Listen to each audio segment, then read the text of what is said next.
you guys noticed as you were reading these chapters that there was a pretty important theme that came up, right?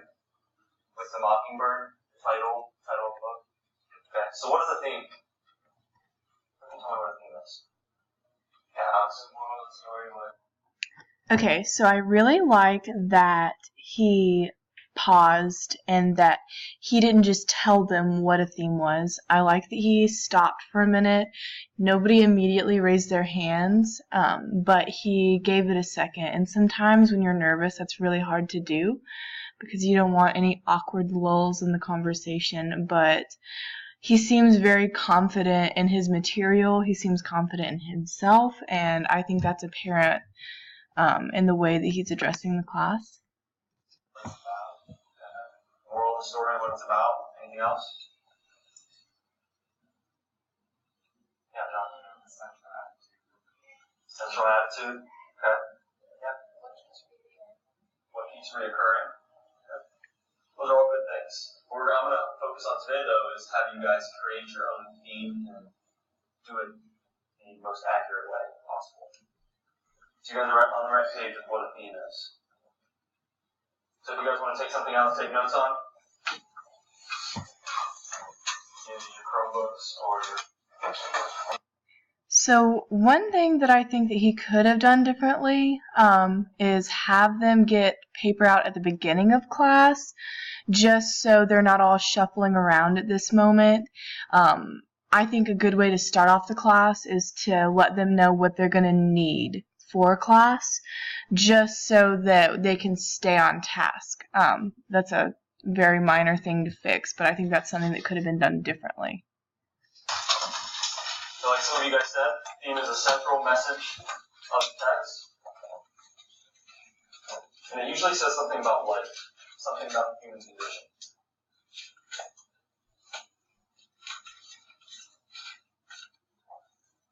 And this PowerPoint's also on Collision too, so if you guys just want to pull that up, you don't feel like taking notes.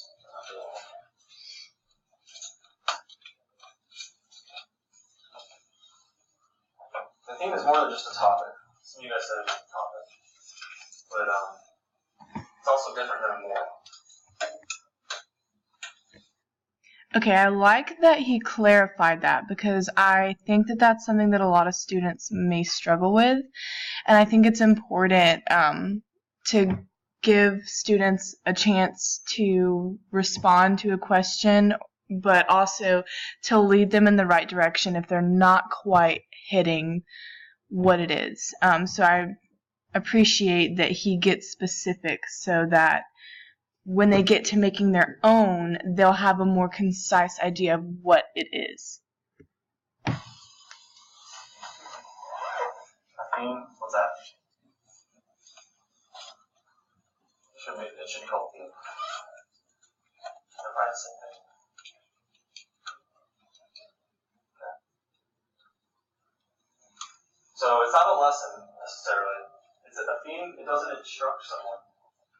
It's really just an observation.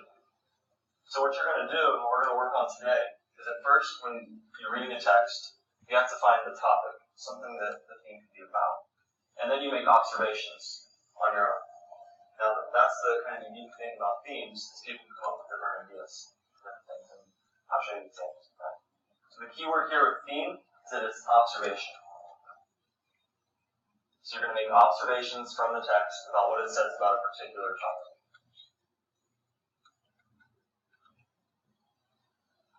You don't have to get everything down word for word. Just key thing here is just know that themes are observations.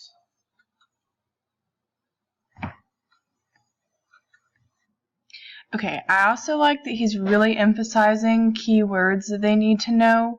I think that's really important, especially if you're going through a PowerPoint. Students get lost in the wording of slideshows sometimes and don't even really think about what information it's giving them. They just write it all down. And I think it's important to point out the most important parts of what's written. And observations, obviously, is something that he wants them to know. So I think that that's good that he really emphasized that multiple times.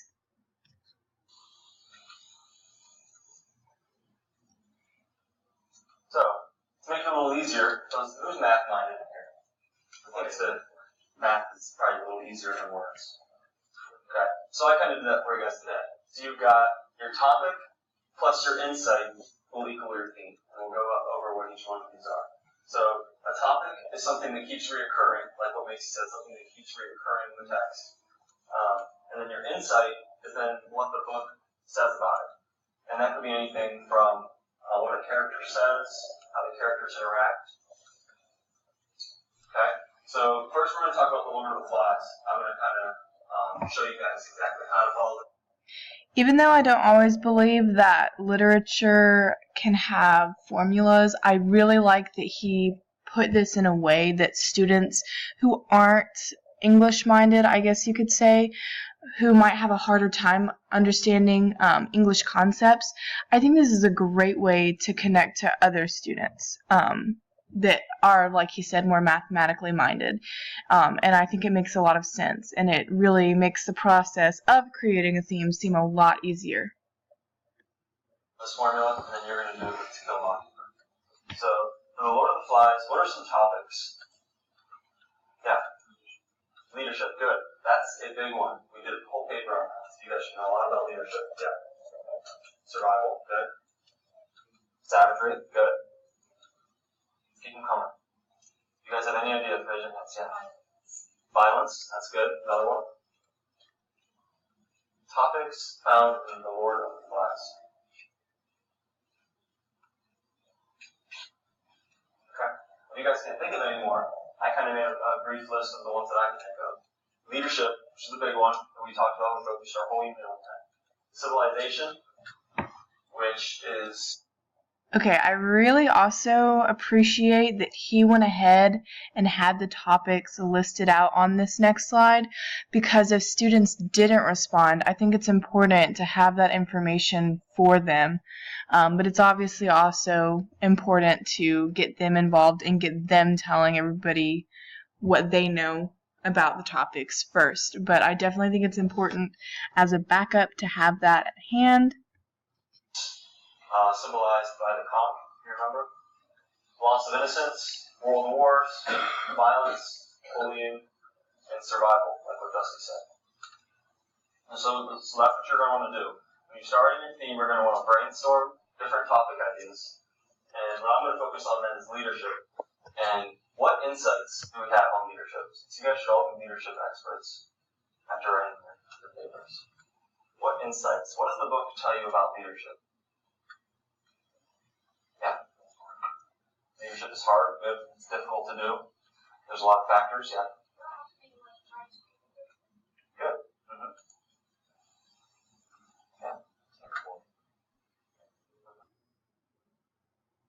Good. Mm-hmm. Yeah.